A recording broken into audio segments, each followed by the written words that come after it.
প্রাকৃতিক সৌন্দর্যে পরিপূর্ণ গ্রাম ঝড়খালি।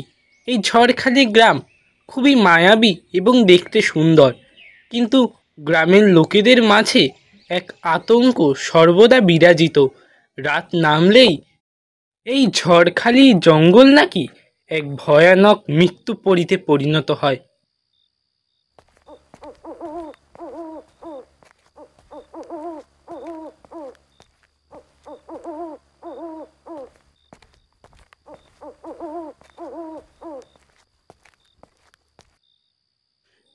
সমুদা, আর ভেতরে যাওয়াটা ঠিক হবে না। এই জঙ্গলকে নিয়ে তো অনেক রকমের ভৌতিক কাহিনী আমরা শুনেছি।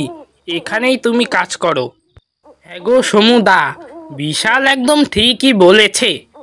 আর ভেতরে যাওয়াটা আমাদের জন্য সুবিধাজনক হবে না। এখানেই তুমি কাঠ কাটা শুরু করে দাও, বুঝতে পারলে? আরে হ্যাঁ হ্যাঁ, এইখানেই শুরু করছি। তোরা একটু আস্তে কথা বল। কাউকে না জানিয়ে জঙ্গলে এসেছি, একটু ভয়ও লাগছে আমার, বুঝলি? এরপর সমু সেই বাঁশঝাড়ের বাঁশ কিছুটা কাটতে শুরু করলো। এই জঙ্গলে কেউ আসে না, এই জঙ্গল নাকি ভুতুড়ে। নানা রকম ভৌতিক গল্প তারা এই জঙ্গলটা নিয়ে শুনেছে, সে কারণে দুজন পাহারা দিচ্ছে, বিশাল আর রঘু মিলে। হঠাৎ করে সমুর পিছনে একটি অগ্নিবলয় থেকে এক বীভৎসা নারী কোথা থেকে জানি উপস্থিত হলো। কি ভয়ানক তার চেহারা! অতঃপর সমুর চিৎকার পুরো জঙ্গলটাকে কাঁপিয়ে তুলল, যেন মারণ আর্তনাদ ছিল এটা।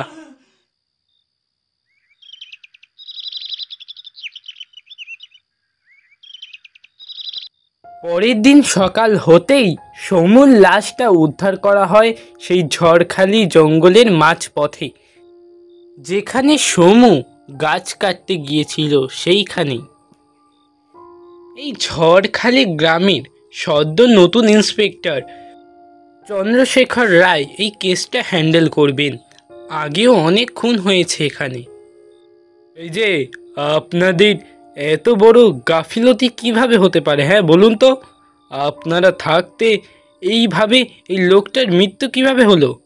আগে সাহেব, কি আর বলবো বলুন তো, আমি আর রঘু মিলে তো পাহারাই দিচ্ছিলাম, কিন্তু হঠাৎ করেই ওর একটা আত্মচিৎকার আমরা শুনতে পাই। তারপর ওখানে গিয়ে দেখি সব শেষ। আমরা এখান থেকে দৌড়ে পালিয়ে যাই। তারপর বুঝতে পারলেন? কি আজব লোক আপনারা! একটা খুন হয়ে গেল, আপনারা তখন পুলিশের কাছে যেতে পারেননি? এত বড় গাফিলতি আপনারা কি করে করতে পারেন বলুন তো? আসলে ওদের কোনো দোষ নেই, এই গ্রামে এই রকমটাই হয়। ও তো ফিরে এসেছে, ও বদলা চায়, ও প্রতিশোধ নিতে চায়। ও কাউকে বাঁচতে দেবে না, সকলকে মারবে। কি বলছেন ডাকি? আপনি খুনিকে চেনেন? তাহলে বলুন কে খুন করেছে, আমাদের সহযোগিতা করুন, না হলে তো আমরা খুনিটাকে ধরতে পারবো না, তাই না? বলুন আপনি। ও তো কোনো মানুষ নয়, আপনি কি করে ওকে অ্যারেস্ট করবেন? ও ও হচ্ছে এই পৃথিবীর বাইরের লোক, ও অতৃপ্ত, ও আত্মা। আপনি ওকে অ্যারেস্ট করতে পারবেন না। বৃদ্ধ লোকটার কথা শুনে একটু ঘাবড়ে গেল চন্দ্র। তবে সে আধুনিক প্রযুক্তির মানুষ, সে এই সমস্ত কিছু বিশ্বাস করে না। সে হাঁটা শুরু করলো। সে এই খুনের বিষয় তদন্ত করেই ছাড়বে, খুঁজে বের করবে আসল খুনিকে। এই জন্য এক প্রতিজ্ঞা তার মনে মনে। সে হাঁটতে হাঁটতে একটা চায়ের দোকানের সামনে এসে পৌঁছালো। চায়ের দোকানটা প্রায় ভগ্নপ্রায় হয়ে গিয়েছে, ভাঙা টেবিল চেয়ার পড়ে রয়েছে চারিপাশে। সে চাওয়ালাকে কিছু জিজ্ঞাসা করতে যাবে, তার আগেই চাওয়ালা তাদেরকে ড্যাব ড্যাব করে তাকিয়ে রইল। সমস্ত নিস্তব্ধতা ভেঙে ইন্সপেক্টর চন্দ্র বলে উঠল, এই যে, তুমি এখানে কত বছর ধরে রয়েছো? গ্রামের 4-5টা খুন হয়ে যাচ্ছে, তোমাদের হুঁশ কোথায়? তোমরা গ্রামের গ্রামবাসী নাকি? একজনের বিপদে আরেকজন ঝাঁপিয়ে পড়বে, তা না করে এই সমস্ত কি? যে যার মতো মরে যাচ্ছে, খুন হচ্ছে, তোমাদের কারোর কি একটুও মাথা ব্যথা নেই নাকি? আরে আপনি যে কি বলেন না, আমরা সাধারণ মানুষ, আমরা কিভাবে ওই প্রেতাত্মার সঙ্গে লড়াই করতে পারি? আমাদের কি অত ক্ষমতা আছে নাকি? আপনি আপনি ইন্সপেক্টর মানুষ, আপনাকে বলছি আপনি এই কেসটা থেকে সরে যান। এসব আপনি কি বলছেন? আপনি পারলে কেসটাতে আমাকে সাহায্য করুন, অযথা আমাকে কেস থেকে সরে যেতে বলবেন না। আপনি বলুন, কেউ কি আমাকে এই বিষয়ে সাহায্য করতে পারে? হ্যাঁ, আপনাকে একজন সাহায্য করতে পারে বলি কি, সে সব জানে এই গ্রামে কি ঘটেছিল। অবনী কাকু, আপনি তার বাড়িতে যান, আমি আপনাকে তার ঠিকানা দিচ্ছি।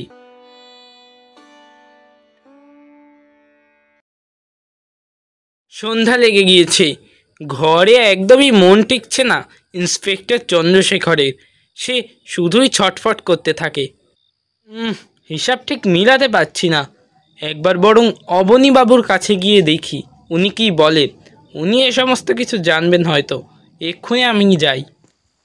এই বলে ইন্সপেক্টর চন্দ্রশেখর বাড়ি থেকে বের হয়ে গেলেন। মাঝ রাস্তা দিয়ে হেঁটে চলেছে সে নাক বরাবর।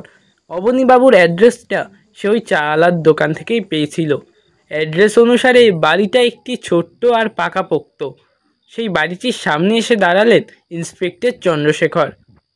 বাড়ির মধ্যে ঢুকতে এসে দেখতে পেলেন এ তো সেই লোক যে তাকে সাবধান করেছিল এই কেসটা থেকে সরে যেতে, এখান থেকে চলে যেতে। তার মানে ইনিই অবনীবাবু, ইনি সমস্ত কিছু জানেন।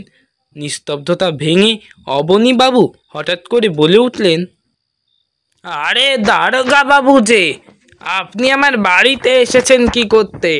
তা বসুন, এখানে বসুন। আপনি হঠাৎ আমার বাড়িটায় আসতে গেলেন কেন? আসলে আমি আপনার কাছ থেকে কিছু তথ্য জানতে চাই এই কেসটার বিষয়ে। কি হচ্ছে, কোন প্রেতাত্মা, এই সমস্ত কিছু তো আমাকে জানতে হবে না? নাহলে আমি এই কেসটা কিভাবে সাজাবো? কোনো প্রত্যক্ষদর্শী বা কাউকে আমি পাচ্ছি না যে এই কেসটার কোনো সুরাহা হবে, তাই এলাম। তা বেশ করেছেন এসে। আমি আপনাকে সমস্ত ঘটনাই খুলে বলবো। এই গ্রামের অভিশাপ সম্পর্কে আমি অনেক কিছুই জানি। আজ থেকে 10 বছর আগে ঘটেছিল এই ঘটনাটা। সেই ঘটনার মাসুল এখনও এই গ্রামবাসীদের দিয়ে যেতে হচ্ছে, বুঝতে পারলেন? আমাকে বলুন, কি সেই ঘটনা যেই ঘটনার জন্য আজও এত লোকজনের প্রাণ চলে যাচ্ছে? কে মারছে এদের?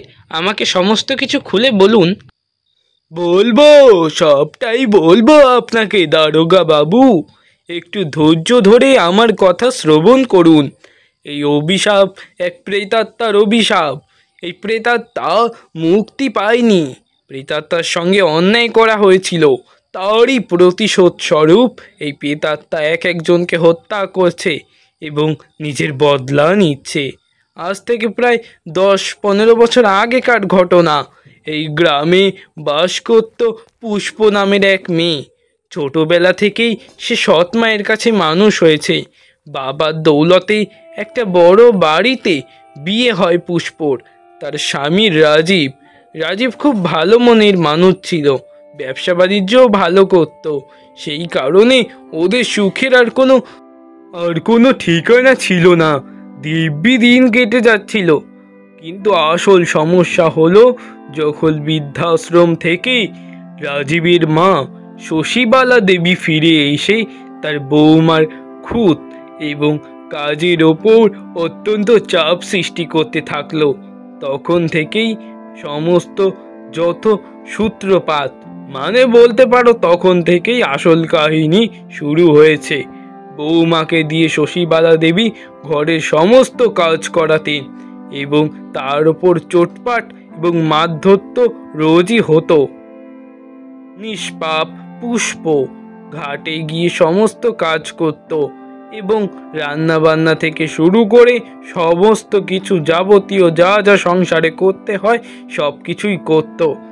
পুষ্পর বিয়ে 4 বছর কেটে গিয়েছিল, কিন্তু কোনো সন্তান হয়নি। সেই কারণে পুষ্পর সঙ্গে রাজীবের ব্যবহারও দিন দিন খারাপ হতে থাকলো। একদিন পুষ্প নদীর পাড়ে একলা বসে রয়েছে, বসে বসে নিজের ভাগ্যকে দোষারোপ করছে। তখনই পুষ্পর ছোটবেলাকার বন্ধু মিঠি এসে উপস্থিত হলো। মিঠি পুষ্পর দিকে এগিয়ে এসে বলল, পুষ্প, তোমার স্বামী শাশুড়ি নাকি তোমাকে মারধর করে তোমার কোনো সন্তান হয় না বলে?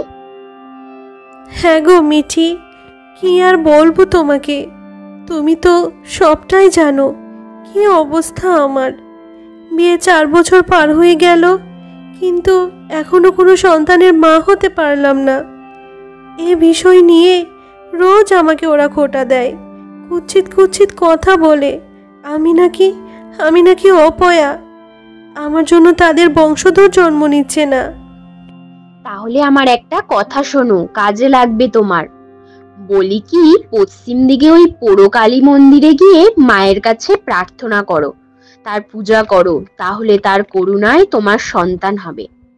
গ্রামের বাজা মেয়েরা এইভাবেই সন্তান লাভ করেছে গো। তবে একটা শর্ত আছে, দেবীর আশীর্বাদ ধন্যা প্রথম সন্তানকে দেবীর পায়ে অর্পণ করতে হবে। এটা করে দেখতে পারো।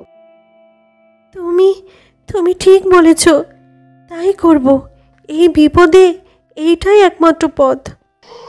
মিঠির কথা মতো পুষ্প আমাবস্যার জন্য অপেক্ষা করলো, এবং যখন আমাবস্যার রাত এলো সেই দিন থেকেই দেবী মায়ের আরাধনা শুরু করলো পুষ্প জানতো তার প্রথম সন্তানকে দেবীর পায়ে সমর্পণ করতে হবে, কিন্তু সে এইসব তখন অতটা গুরুত্ব দেয়নি। তার 1 বছর পর ঘর আলো করে জন্ম নেয় এক ফুটফুটে সন্তান। সে সন্তান খুবই সুন্দর দেখতে। এই অঘোরনাথ তান্ত্রিক যবে থেকে এসেছে তবে থেকেই সে সারাটা গ্রামে এই কথা রটিয়েছে যে দেবীর কাছে কেউ যদি সন্তান প্রার্থনা করে সে অবশ্যই সন্তান লাভ করবে, এবং প্রথম সন্তানকে দেবীর পায়ে বলি দিতে হবে। হঠাৎ করেই 1 বছর পর গ্রামে মড়ক শুরু হয়, মহামারীতে অনেক লোক মারা যায়। তারপর অঘোরনাথের কাছে অনেক লোকের সমায়েত ঘটে, তারা বিধান চায় কিভাবে এই দুর্ঘটনা থেকে মুক্তি পেতে পারে তারা। আমার কথা তো তোমরা কেউ শোনো না, আমি বলেছিলাম পোড়ো মন্দিরে কেউ প্রার্থনা করলে সন্তান হলে সেই প্রথম সন্তানকে বলি দিতে হবে দেবীর চরণে, কিন্তু তোমরা তা করোনি। এই গ্রামের পুষ্প সেটা করেনি, তাই এই মড়ক লেগেছে। তাহলে আপনি চিন্তা করবেন না গুরুদেব, আমরা এই পুষ্প আর পুষ্পর সন্তানকে ধরে নিয়ে এখানে আসবো আর ওদের বলি দেব আজকে।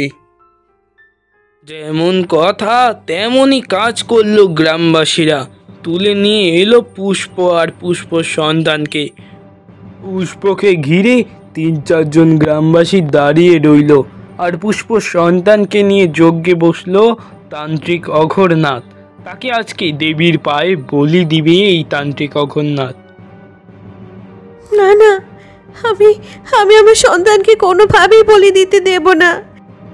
হে দেবী, তুমিও তো মা হয়ে তুমি আরেক মায়ের কোল কিভাবে খালি করতে পারো?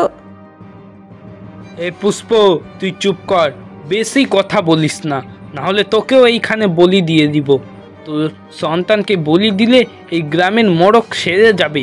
তোদের জন্যই তো এই মড়ক লেগেছিল গ্রামে, বুঝতে পারলি? তোরা কিন্তু এটা ঠিক করছিস না। ছেড়ে দে আমার সন্তানকে, আমার সন্তানের কোনো ক্ষতি করবি না তোরা। এরপর এক কোপে তান্ত্রিক অঘোরনাথ ধর থেকে মাথাটা আলাদা করে যজ্ঞের মধ্যে ঠেলে দিল।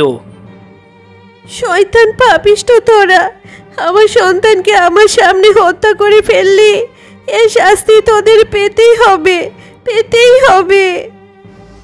তোরা কেউ বাঁচবি না, আমি তোদের শেষ করব। এই আগুনে আমি নিজেকে শেষ করে দেব, আর অতৃপ্ত হয়ে তোদের সর্বনাশ করব।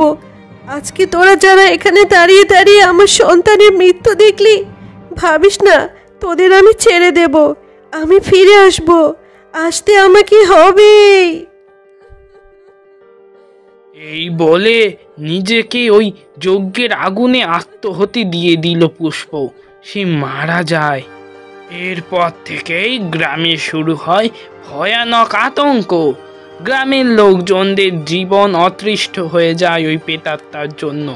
তবে সে ঠিকই করছে, যারা যারা দাঁড়িয়ে দাঁড়িয়ে ওর সন্তান আর ওর মৃত্যু দেখেছিল তাদেরকেই ও বিনষ্ট করে দিচ্ছে, তাদেরই একমাত্র হত্যা করছে, এছাড়া অন্য কাউকে করছে না।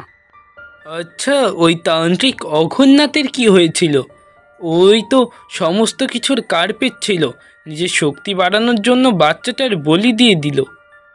পুষ্প আত্মা হয়ে সর্বপ্রথম ওই তান্ত্রিক অঘোরনাথকেই হত্যা করেছিল, কারণ ওই ছিল একমাত্র যার কথা এই পুরো গ্রাম উঠত আর বসত। সেই কারণেই সর্বপ্রথম মৃত্যু হয় ওই তান্ত্রিকের রক্তের মাধ্যমেই। এই অভিশাপের সূচনা, বুঝতে পারলে? এখন কি করবে? দেখি অবনী বাবু কি করতে পারি। তবে এটা যদি সত্যি হয় তাহলে আর কি বা বলবো। এখন আমি উঠি, ঠিক আছে? আবার আসবো। তোমার মুখটা আমার খুব চেনা চেনা লাগছে, মনে হচ্ছে আগে দেখেছিলাম। আমিও কি ভাবি, তোমাকে কোথা থেকেই বা আগে দেখব, তুমি তো নতুন জয়েন হলে। এরপর কথা না বাড়িয়ে তাড়াতাড়ি হাঁটা শুরু করলো চন্দ্রশেখর। সে তাড়াতাড়ি বাড়িতে যেতে পারলে বাঁচে, যা ভয়ানক কাহিনী শুনল। এরপর সে বাড়ি যাবে কিভাবে সেটাই সে ভাবছিল। হঠাৎ সে মাঝ রাস্তায় দাঁড়িয়ে পড়ল। কারোর একটা শব্দ শোনা যাচ্ছে। তারকা বাবু, ও তারকা বাবু, কোথায় যাচ্ছেন এই ভোর সন্ধ্যায়? এই, কে তুমি? কে আমাকে ডাকছো? তুমি কে? নিজের পরিচয় দাও বলছি, পরিচয় দাও। কে তুমি? কোথা থেকে এসেছো? হঠাৎ করে সেই ছায়ামূর্তিটি রাগান্বিত দৃষ্টিতে তাকিয়ে উধাও হয়ে গেল। কি হয়েছে? ছায়ামূর্তিটা কোথায় উবে গেল? আরে দারোগা বাবু যে, এইখানে কি করতেছেন? দারোগা বাবু, ও দারোগা বাবু। চন্দ্রশেখর পিছনে তাকাতেই চিনতে পারলো লোকটাকে। এ তো সেই চাওয়ালা। এ কি, তুমি এখানে? আমাকে তো ভয়ই পাইয়ে দিয়েছিলে। বলো কি চাই? তুমি এ পথ দিয়ে যাচ্ছিলে বুঝি? হ্যাঁ, এই পথ দিয়ে যাচ্ছিলাম। আপনি চাইলে আমি আপনাকে এগিয়ে দিয়ে আসতে পারি আপনার বাড়িটা পর্যন্ত। যাবেন? না না না, এর কোনো বিশেষ দরকার নেই, আমি একাই চলে যেতে পারবো। আর আমার কি বিপদ হবে? আমার সাথে গান তো রয়েছেই না। ইন্সপেক্টর চন্দ্রশেখর মনে মনে খুব ভয় পেয়ে গিয়েছেন, তবে বাইরে সেটা প্রকাশ করতে পারছেন না। সে তাড়াতাড়ি পা চালিয়ে নিজের বাড়িতে গিয়ে খাবার দাবার খেয়ে সোজা ঘুমিয়ে পড়লেন। তার মনে খুব ভয় হচ্ছিল। মাঝরাতে হঠাৎ তার ঘুম ভেঙে গেল। সে কেমন যেন অস্বস্তি উপভোগ করছে। তার জানি খুব শরীর খারাপ খারাপ মনে হচ্ছে। তার মাথা ঘামছে, ফ্যান চলছে কিন্তু ফ্যানের হাওয়া তার গায়ে এসে লাগছে না। হঠাৎ করেই তার কেমন জানি মনে হচ্ছে, তার মনে হচ্ছে কোনো বাচ্চা তার শরীরের ওপর এসে শুয়ে রয়েছে। বাচ্চাটাকে দেখতে পেল ইন্সপেক্টর চন্দ্রশেখর। পরক্ষণেই বাচ্চাটা আবার উধাও হয়ে গেল। বাচ্চাটা উধাও হয়ে যেতেই তাড়াতাড়ি ঘর থেকে বেরিয়ে এলো চন্দ্রশেখর আর দৌড়াতে শুরু করলো। সে দৌড়ে পালাতে যাওয়ার আগেই তার সামনে এসে দাঁড়ালো এক ভয়ানক প্রেত মূর্তি। কি বিভৎস তার চেহারা! লাল বর্ণের চোখ জলজল করছে। এই এই, আমি তোমাকে ভয় পাচ্ছি না। আমি জানি তুমি পুষ্প, তুমি আমাকে মারতে এসেছো। আমাকে ছেড়ে দাও, আমি অন্য জায়গায় ট্রান্সফার নিয়ে নিব। আমি এখানে থাকবো না, আমি এই কেসটা ছেড়ে দেব। আমাকে দয়া করে যেতে দাও, আমাকে ছেড়ে দাও, আমি তো কোনো ক্ষতি করিনি তোমার। ওগো তারকা বাবু, আপনি ভয় পাচ্ছেন কেন? আপনি তো দাঁড়িয়ে দাঁড়িয়ে সেদিন আমার সন্তানের মৃত্যু দেখেছিলেন। এখন তো তার শাস্তি পেতেই হবে।